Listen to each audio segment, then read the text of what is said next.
Alors, on a le plaisir d'accueillir Grégoire Thomas. Bonjour Grégoire. Bonjour. Vous êtes directeur marketing chez Caméléon. Expliquez-nous ce que fait Caméléon. Caméléon est une société qui édite une plateforme d'optimisation de l'expérience utilisateur qui s'adresse aux équipes marketing de toute entreprise, toute marque qui a un site internet aujourd'hui avec des KPI, des indicateurs à suivre. Et alors, c'est pas un hasard si on vous a invité parce que vous utilisez cette technologie de calcul intensif finalement pour servir vos clients. Tout à fait, tout à fait. Quand on parle de personnalisation aujourd'hui, on réalise que d'abord, pouvoir offrir à ses utilisateurs en ligne sur son site internet une expérience personnalisée est devenue absolument indispensable. On peut prendre un exemple par exemple un exemple très concret chez un e-commerçant, quel qu'il soit, ça pourrait être la Fnac, ça pourrait être Darty. Si je suis un homme à Paris, je n'ai pas nécessairement le même besoin qu'une femme à Marseille. Pas besoin de tondeuse. Exactement, exactement. Donc sauf si j'ai j'ai un grand balcon. Voilà, c'est donner la capacité aux marketeurs d'adapter le contenu de leur site, d'adapter leur contenu, leurs messages, leurs offres aussi, aux besoins de leurs différents segments de visiteurs. Et ça, il y a beaucoup d'acteurs sur ce marché. Qu'est-ce que vous proposez comme valeur ajoutée supplémentaire ? Justement, au niveau du big data et de la capacité qu'on a à traiter et à analyser des quantités d'informations qui aujourd'hui sont très très importantes. Le problématique, c'est plus de la collecter, cette donnée, c'est de savoir l'analyser, c'est de savoir ce qu'on va en faire. Nous, on a développé des algorithmes de machine learning qui vont croiser tous ces critères de segmentation visiteurs. En ligne, on a tous une identité, on utilise un device, on se connecte depuis une région, il y a une météo environnante, et ces algorithmes vont automatiquement croiser toutes ces données pour donner aux marketeurs les recommandations de segments visiteurs sur lesquels ils doivent concentrer leurs efforts pour ensuite obtenir les plus fortes augmentations de chiffre d'affaires. Et ce sont vos clients qui vous apportent ces données ou une partie de ces données, ou c'est vous qui mettez des petits espions pour capter les capteurs ? Il y a deux façons aujourd'hui de collecter cette donnée. Il y a toute la donnée qu'on appelle on-site, qui peut être collectée directement avec le comportement de ces visiteurs sur son site. Et puis on peut enrichir toute cette donnée de la donnée qu'on a dans un CRM ou dans une DMP. On pourrait par exemple combiner un comportement d'achat en ligne avec un historique d'achat en magasin pour essayer de proposer une offre personnalisée à un visiteur fidèle qui vient sur le site de la Fnac, par exemple. Messieurs, qu'est-ce que ça vous inspire ? Est-ce que vous avez des questions concret, non ? Là, on est dans le concret, dans la vraie vie.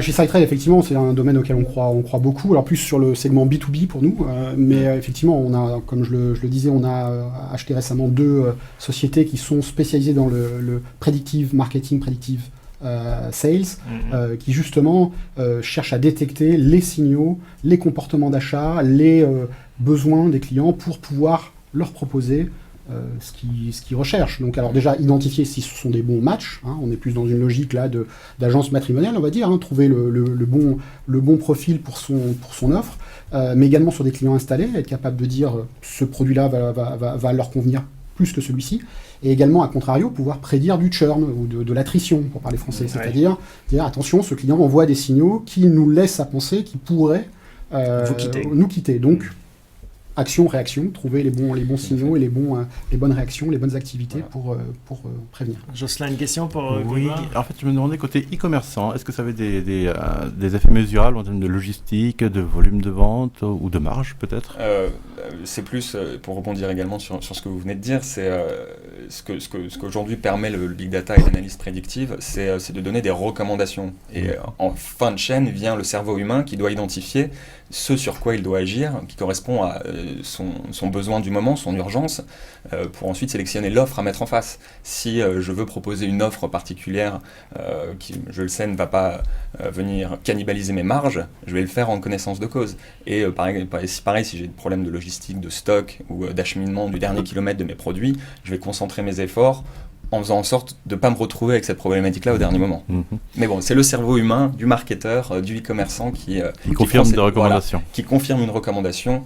L'intelligence artificielle a cette limite de pouvoir combiner beaucoup d'informations, mais de ne pas prendre la décision nécessairement à la place de l'humain. Philippe, vous avez une question pour Grégoire ? Oui, que ça n'est pas forcément la seule limite. Il peut y avoir des cas dans lesquels l'intelligence artificielle prend la main. Effectivement, dans votre cas, ça n'est pas le cas. Tout à fait, oui, bien sûr. D'accord.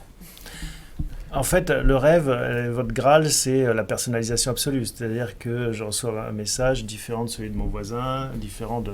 C'est déjà une réalité. C'est déjà une réalité. Si aujourd'hui, vous allez sur un site qui a une stratégie de personnalisation de l'expérience, vous pouvez avoir 2 contenus de sites radicalement différents. en temps réel lorsque vous vous connectez sur le site. Et vous mesurez donc justement ces gains entre un système qui n'utilise pas cette solution et... En fait, ça va être nos clients observent un ROI assez rapide sur l'utilisation de nos technologies parce qu'ils voient... Ça permet de gagner combien en gros Il n'y a pas de moyenne. Ça dépend du KPI qui est suivi aussi. Ça peut être un taux de rebond sur une homepage, comme ça peut être un taux de conversion au bout d'un tunnel d'achat sur un panier moyen qui n'est pas tout le temps le même aussi. Et donc ça fait bouger l'aiguille quand même. Ça fait vraiment bouger l'aiguille. Il y a un indicateur qui est très révélateur, c'est qu'une fois qu'on commence dans ces pratiques, on ne s'arrête plus. Bon bah donc vous avez un job qui est facile, hein. Directeur marketing avec un ROI aussi simple. On a un travail, je suis sûr que vous partagez cette problématique d'éducation, d'évangélisation du marché, parce que c'est des pratiques qui sont quand même très récentes, des technologies qui ne sont pas forcément très simples à comprendre non plus. Donc il faut pouvoir expliquer quel est leur intérêt et surtout comment est-ce qu'on peut le faire en toute sécurité pour le site et pour les données qu'on exploite. Bon. Il y a un point important, si je peux me permettre, c'est que ces projets-là permettent de comparer très facilement. Vous pouvez très facilement comparer un portefeuille client qui a bénéficié d'une technologie avancée avec un portefeuille qui, lui, est soumis aux méthodes traditionnelles. Et mesurer ce qu'on appelle l'A/B testing dans le jargon, mesurer le gain. Ça, c'est très important et ça convainc les clients assez vite. Donc, je pense que l'évangélisation, elle reste à faire, vous avez raison, mais elle est facile à faire. Elle devrait être relativement aisée à notre cœur de métier, à la base, était l'A/B testing. D'accord, et ça l'est toujours. Et maintenant, on avance également sur la personnalisation. On mesure tout grâce au digital. En tout cas, vous le voyez, on évangélise également. Merci à vous tous de prêcher cette bonne nouvelle en notre compagnie pour expliquer un petit peu les tenants et les aboutissants aujourd'hui du calcul intensif. À bientôt, à la semaine prochaine. Merci à tous ceux qui nous suivent. Rendez-vous pour un prochain épisode de Virage Digital la semaine prochaine, même endroit, même heure.